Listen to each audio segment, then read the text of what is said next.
અત્યારની ફાસ્ટ લાઈફમાં કેટલીક માતાઓ બાળકને જ્યારે સવારમાં વહેલા સ્કૂલે મોકલે છે ત્યારે એને નાસ્તામાં ફાસ્ટ ફૂડ અને પેકેટ ફૂડ આપતા હોય છે. તો આ ફાસ્ટ ફૂડ અને પેકેટ ફૂડથી બાળકને ખૂબ નુકસાન થઈ શકે છે.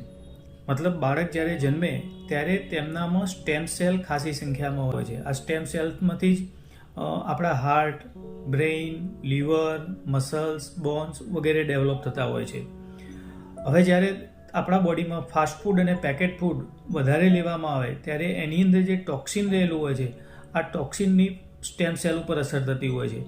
જ્યારે બોડીમાં વધારે પડતા ટોક્સિન હોય ત્યારે આ સ્ટેમ સેલનું રિપ્રોગ્રામિંગ ચાલુ થઈ જતું હોય છે અને કેટલાક સ્ટેમ સેલ ફેટ સેલમાં કન્વર્ટ થતા હોય છે.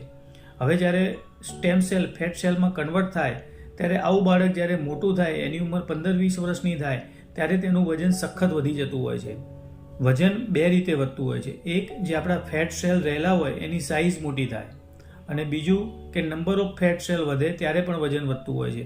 હવે આવા બાળકોની અંદર ફેટ સેલની સંખ્યા ખૂબ વધી જાય છે. હવે જ્યારે તમારામાં ફેટ સેલની સંખ્યા ખૂબ વધી હોય અને તેના કારણે જ્યારે વજન વધ્યું હોય ત્યારે વજન ઘટાડવું ખૂબ અઘરું પડતું હોય છે.